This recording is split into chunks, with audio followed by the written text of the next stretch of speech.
My name is Arya Jackson. I'm 32. Last Thursday at 6:47 a.m., I was standing in the emergency room parking lot in my scrubs, reading a text from my father that said, "You are not my daughter anymore. Don't come to Thanksgiving. Evelyn and I have made our decision." The temperature was 38 degrees. My coffee had gone cold in my hand. I'd just finished a 12-hour shift where I'd saved 2 lives, but apparently, I couldn't save my own family. The text came right after another one from Evelyn, my stepmother. "Your grandmother would be ashamed of what you've become. Stop harassing your father about that house. It was never yours to begin with." 14 Maple Hill Road, my childhood home. The white colonial with the wraparound porch where my mother planted roses before she died. Where I learned to ride a bike. Where my grandmother Eleanor moved in to raise me when I was 8, and my father fell apart. Evelyn had lived there exactly 3 years. She wanted me gone from the property records entirely. I called my father. He answered on the first ring, which should have been my warning. "Dad, what is this? What decision?" "Aria." His voice was flat, rehearsed. "Evelyn showed me the paperwork. You've been trying to force us out of our own home." "What paperwork? I haven't—" "The legal petition. The one where you claim Grandma Eleanor left the house to you, not me. The one where you're calling Evelyn a liar and me incompetent." My stomach dropped. "I never filed anything. I don't even have a lawyer." "Evelyn has the documents right here. Your signature. The courthouse stamp. You filed it 6 days ago." "That's impossible. 6 days ago I was working a double shift. Dad, I was at the hospital from 2 p.m. Tuesday until 6 a.m. Wednesday. Check the ER logs. I intubated a cardiac arrest patient at midnight. I didn't leave the building for 16 hours. Evelyn said you'd have an excuse ready." That sentence hit me like a punch. Hit. "An excuse? Dad, these are facts. Time-stamped facts. My badge swipes are recorded. There are cameras." "You've always resented Evelyn." His voice had that edge now, the one that appeared 3 months after he married her. "Ever since I found happiness again, you've tried to sabotage it." "I'm not sabotaging anything. Someone forged my signature. Someone is setting me up." "Evelyn warned me you'd say that too." The line went dead. I stood there holding my phone, watching the screen go dark. A ambulance pulled in, sirens cutting through the morning air. My hands were shaking so badly I had to put the coffee down on the hood of my car before I dropped it. Before I go on, if stories about standing up for yourself mean something to you, please hit like and subscribe and tell me in the comments where you're watching from right now and what time is it there. Let me take you back 18 years to understand why 14 Maple Hill Road mattered so much. I was 14. My mother had been gone 6 years. My father had just introduced me to Evelyn at a Ruby Tuesday on a Wednesday night in March.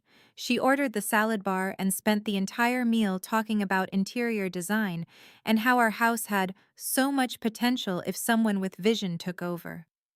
I didn't understand what she meant then. 3 months later, they were married at City Hall. No ceremony, no guests, just the two of them and a witness the clerk provided. Evelyn moved into 14 Maple Hill Road on a Saturday. By Sunday, my mother's rose garden was gone. Evelyn said roses attracted bees, and she was allergic. She planted ornamental grasses instead. Gray-green stalks that rustled in the wind and looked like nothing. My grandmother Eleanor showed up the following Tuesday with 3 suitcases and a banker's box full of my mother's things. "I'm moving in," she announced. Not asked. Announced. Evelyn's face went white, then red. "Richard, we discussed this. We need our privacy." My father looked at his shoes. "Mom, we appreciate the offer, but—" "I'm not offering. This is my daughter's house. Was my daughter's house. Now it belongs to Arya, through the family trust. I'm the trustee until she turns 25. That means I decide who lives here." Grandma Eleanor set her suitcases down in the front hall. "I decide, and I'm deciding I'm staying." She looked at Evelyn with eyes that could cut glass. You have a problem with that. You're welcome to leave. Evelyn didn't leave, but something shifted that day. The house became a Cold War zone. Evelyn and Grandma on opposite sides, and me in the middle, trying to stay small.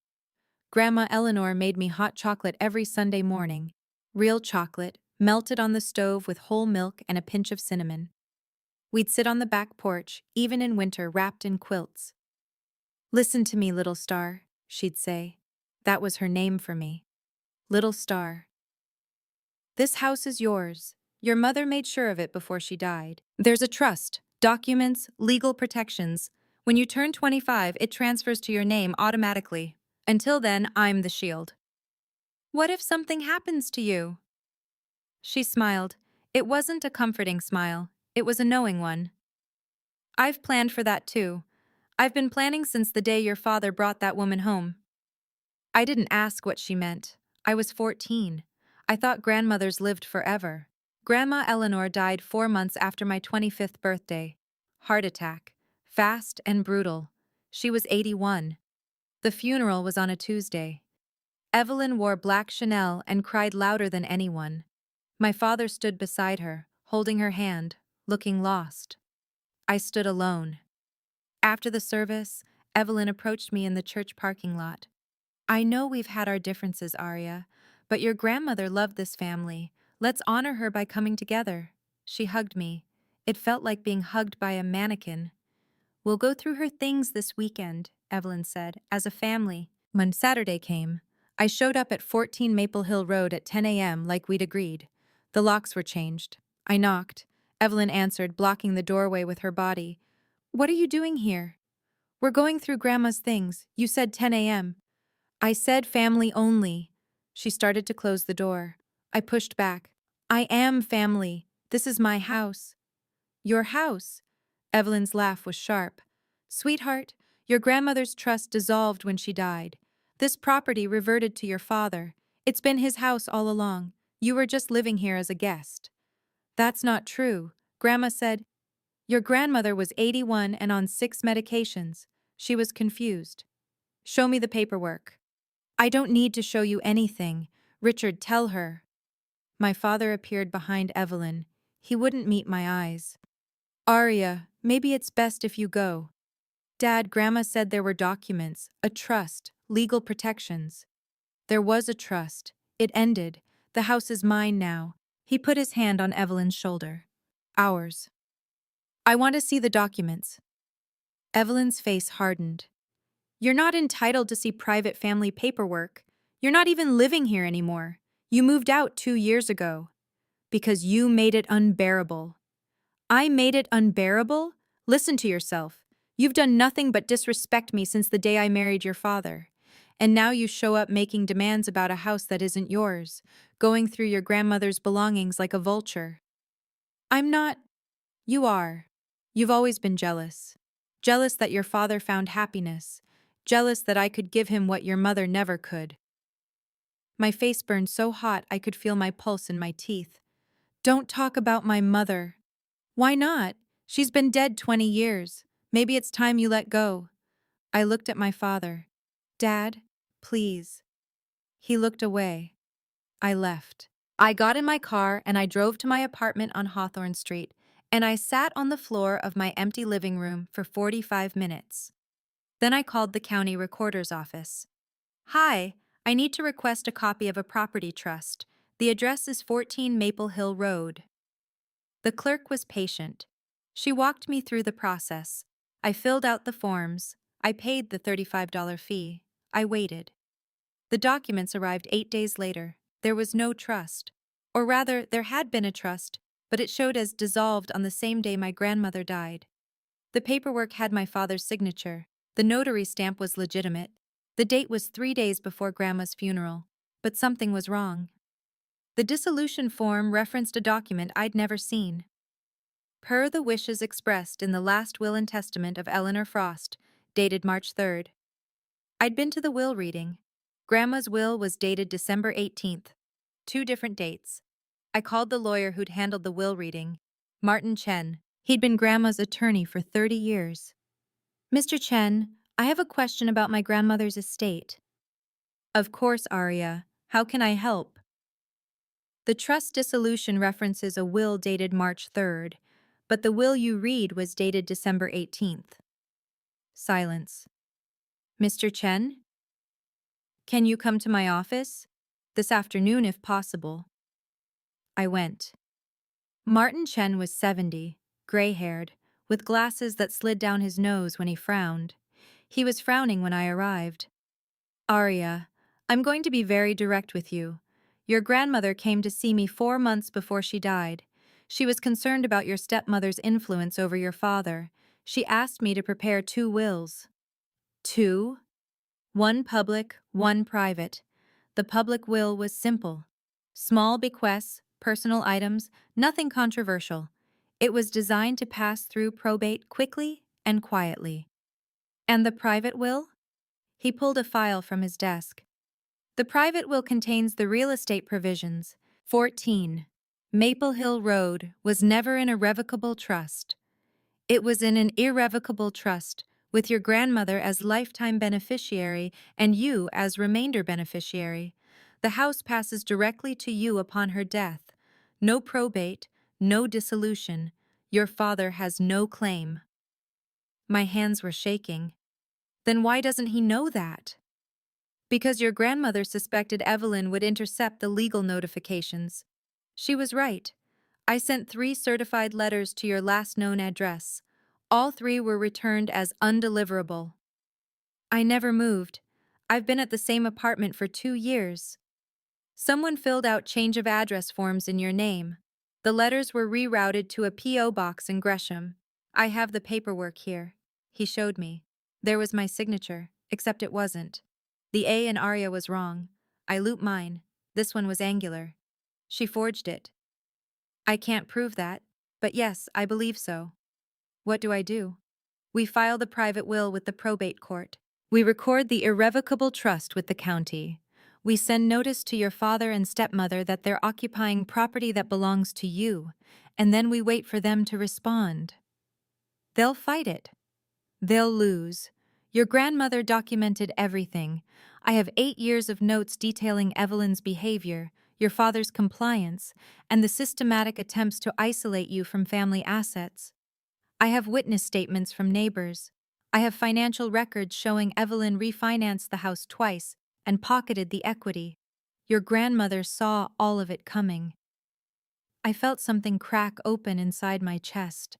Not grief, not relief, something harder. File it. Martin Chen filed the paperwork on a Monday. By Wednesday, Evelyn called me 14 times. I didn't answer. Thursday, my father showed up at the hospital. I was in the middle of triaging a motor vehicle accident when security called. Arya, there's a man here demanding to see you. Says he's your father. Tell him I'm working. He's causing a scene. I walked to the waiting room. My father was standing by the reception desk, red-faced, pointing at the security guard. Dad, you need to leave. What the hell did you do? People were staring. A woman with a toddler moved her chair away from us. I filed Grandma's will. The real one. You're trying to steal our house. It's not your house. It never was. I've lived there for 15 years. And Grandma paid the mortgage for 12 of them. Evelyn refinanced twice and took $87,000 in equity. Where did that money go, Dad? His face went pale. How do you? Grandma knew. She documented everything. She was a bitter old woman who couldn't let go of the past. She was protecting me from exactly this. Evelyn appeared in the doorway. Of course she did. She'd been waiting in the car.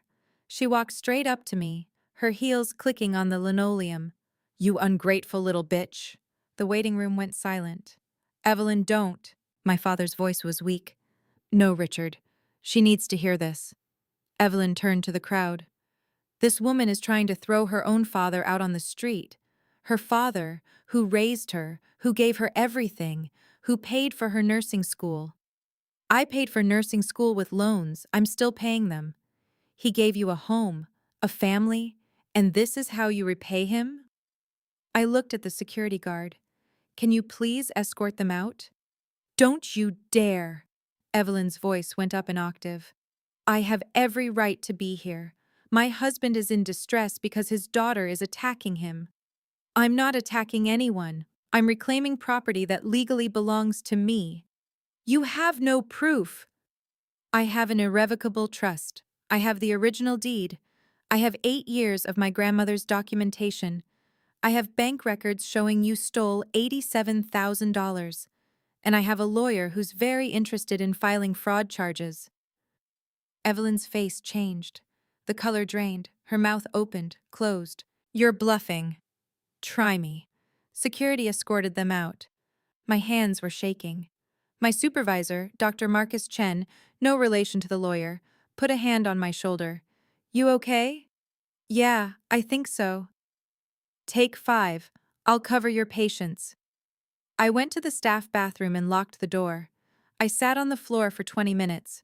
I didn't cry. I just breathed. When I came out, there was a voicemail from Martin Chen. Arya, we have a problem. Your stepmother filed a counterclaim. She's alleging you manipulated your grandmother while she was mentally incompetent. She's requesting a full investigation and a freeze on all estate assets. This is going to get ugly. Call me when you can.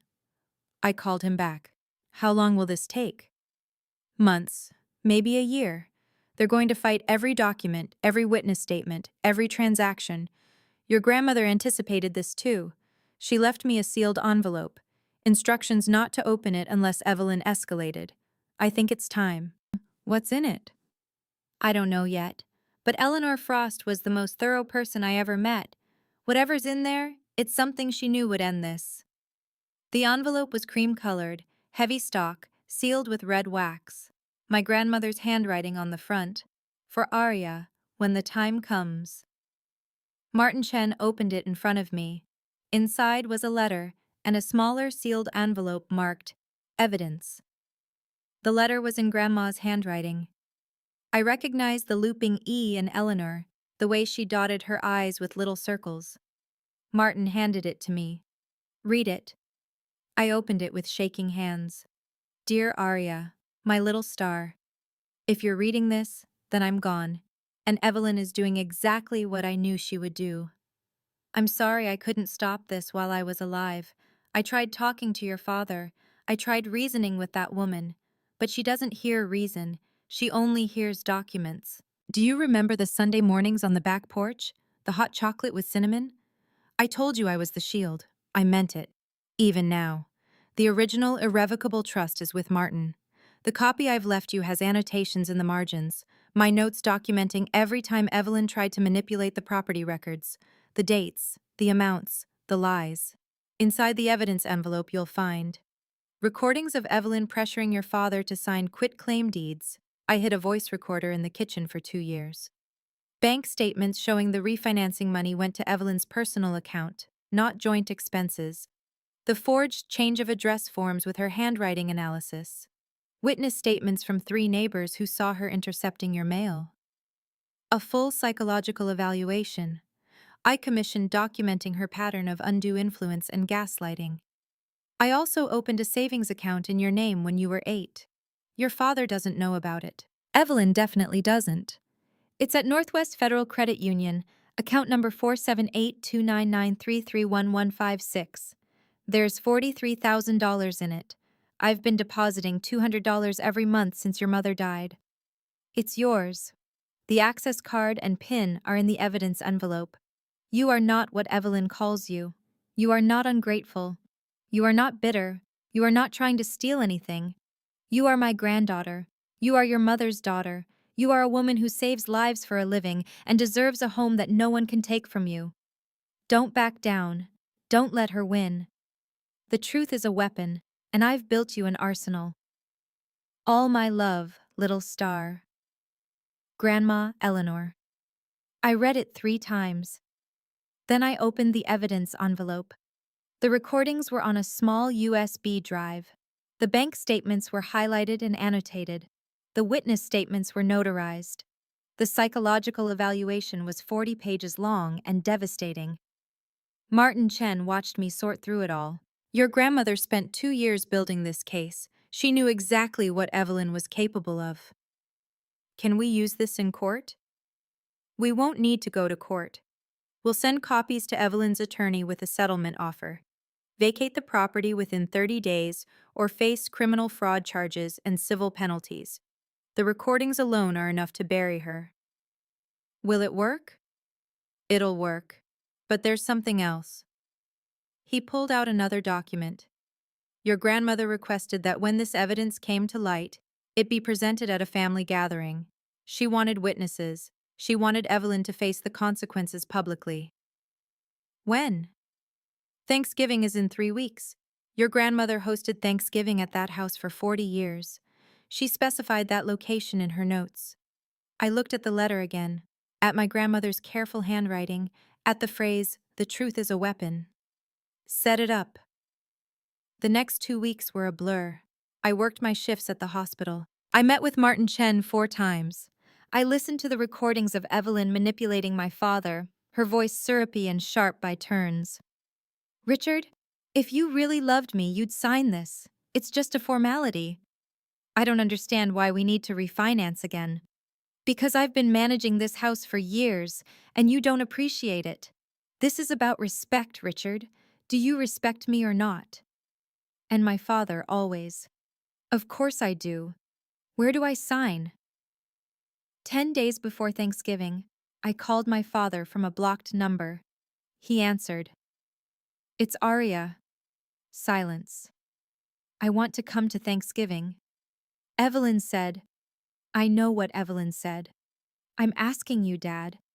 Can I come home for Thanksgiving? His voice cracked. You'll always be my daughter, Aria. Of course you can come. Even with the lawsuit? Let's just have one day without fighting, please. Okay, one day. Evelyn didn't call to rescind the invitation. I think my father didn't tell her. Thanksgiving arrived cold and clear. I drove to 14 Maple Hill Road at 2 p.m. There were 31 people there. Aunts, uncles, cousins, family friends. The dining room table was extended with 2 extra leaves. Evelyn had set it with my grandmother's china. That detail made my jaw clench. Evelyn answered the door. She looked at me like I was a stain. Aria, how unexpected. Dad invited me. Of course he did. She stepped aside. Come in. The house smelled like turkey and sage. My Uncle Robert was in the living room watching football. My cousin Melissa was setting out appetizers. Everyone looked up when I walked in. Aria! Melissa hugged me. Oh my God, it's been forever. I know. How are you? Good. Busy. Hey, I heard about the legal stuff with the house. That's so complicated. Yeah, it's been a lot. Evelyn's voice cut across the room. Let's not discuss legal matters today. It's Thanksgiving. I smiled. Of course. Let's be grateful. Dinner was at 4 p.m. Everyone gathered around the table. My father sat at the head. Evelyn sat to his right, me at the far end near Uncle Robert. We went around the table sharing what we were grateful for. Cousin Greg was grateful for his new job. Aunt Linda was grateful for her grandchildren.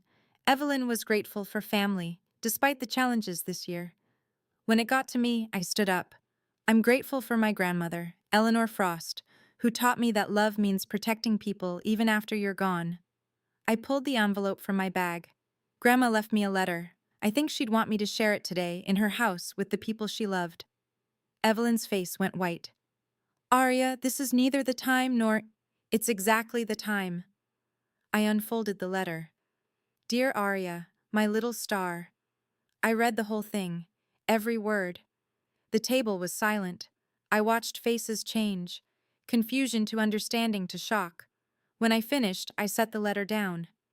Grandma also left evidence, recordings of Evelyn pressuring Dad to sign away property rights, bank statements showing $87,000 in refinance money that went to Evelyn's personal account, forged change of address forms, witness statements. I looked at Evelyn.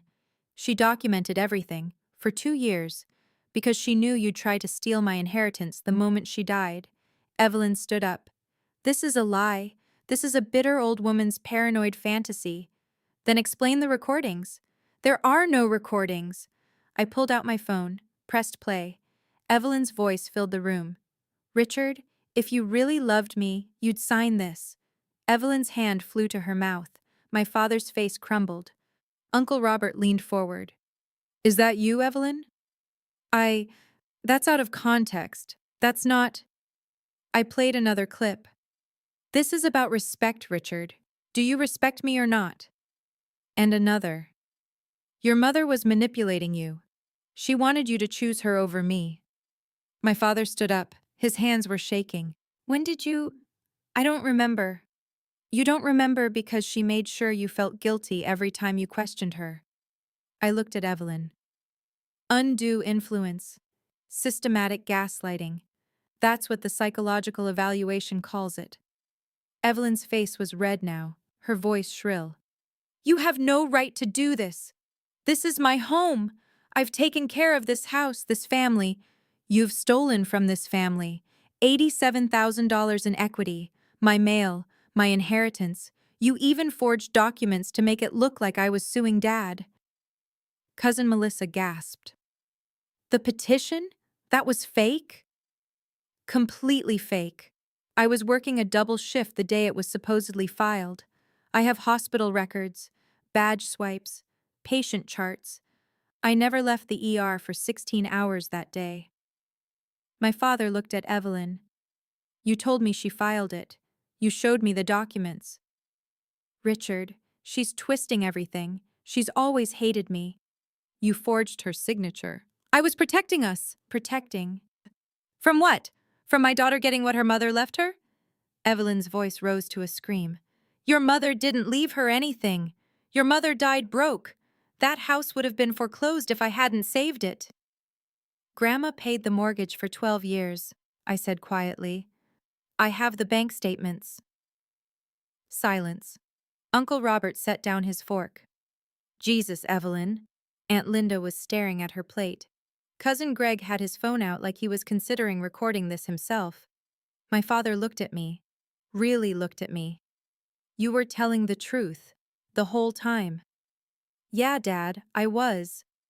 I didn't believe you. No, you didn't. Evelyn grabbed her purse. I don't have to listen to this. Richard, we're leaving. My father didn't move. No. Richard. I said no.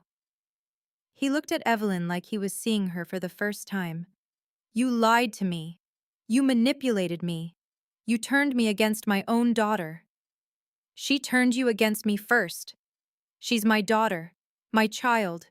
His voice broke. And I chose you over her. I locked her out. I called her a liar. I told her she wasn't my daughter anymore. He looked at me. Tears were running down his face. Arya, I'm so sorry. I didn't know what to say. Part of me wanted to hug him. Part of me wanted to leave. I settled for the truth. I'm not here for revenge, Dad. I'm here for what's mine. Grandma made sure I'd have a home. Evelyn tried to take it. The documents speak for themselves. Martin Chen arrived at 4:47 p.m. I'd asked him to come at this time, after the revelation, to make it official. He walked into the dining room with his briefcase and his professional calm. Good evening. I'm Martin Chen, Eleanor Frost's attorney. I have paperwork for Richard and Evelyn Jackson regarding the property at 14 Maple Hill Road. He handed my father an envelope. This is official notice that the irrevocable trust transfers ownership to Arya Jackson effective immediately. You have 30 days to vacate. If you refuse, we'll pursue criminal fraud charges for the forged documents and embezzlement of refinancing funds. Evelyn lunged for the envelope. My father held it away from her. Let me see that. No. My father's voice was steady now. We're done, Evelyn. This is over. She stared at him. You're choosing her? I'm choosing the truth. Evelyn grabbed her coat and walked out. The door slammed so hard the windows rattled. No one spoke for a long moment. Then Aunt Linda stood up and walked over to me. She hugged me without saying a word. Uncle Robert followed. Your grandma was a hell of a woman. Cousin Melissa squeezed my hand. I'm sorry we didn't see it sooner. My father stayed at the table, holding the envelope, staring at nothing. I left at 6 p.m. Martin Chen walked me to my car. That went better than expected, he said. Did it? No one threw food. I consider that a win. I laughed. It felt strange. Evelyn moved out 12 days later. She took her clothes, her furniture, and the ornamental grasses from the front yard. She left the house keys on the kitchen counter with a note that said, "You'll never be happy here." My father moved to an apartment on the east side. He called me once a week, usually on Sundays. The conversations were short. "How are you?" "I'm okay, Dad. How are you?" "I'm trying to figure that out." We weren't healed, but we were talking. I moved into 14 Maple Hill Road on a Saturday in January. The house was empty except for Grandma's furniture in the attic. I brought her rocking chair down to the back porch. I sat there on Sunday morning with hot chocolate, real chocolate, melted on the stove with whole milk and a pinch of cinnamon. The roses were gone, but I could plant new ones in the spring. 6 months later, I was standing in the kitchen when my phone rang. Unknown number. "Is this Aria Jackson?" "Yes." "This is Rebecca Sanford from Northwest Federal Credit Union. We've been trying to reach you about account number 4782993311156. The savings account. I'd almost forgotten. We've had this account flagged for contact for several years. The original account holder, Eleanor Frost, left instructions that when the beneficiary accessed the funds, we were to provide an additional sealed envelope held in our vault. Another envelope? Yes, ma'am. Would you like to pick it up? I picked it up that afternoon. The envelope was smaller this time, blue instead of cream. Inside was a photograph of my grandmother and my mother, standing in the rose garden at 14 Maple Hill Road. They were laughing. The sun was behind them. On the back, in Grandma's handwriting, "Your mother planted these roses when she found out she was pregnant with you. She said every girl deserves a garden. Love doesn't lock you out, little star.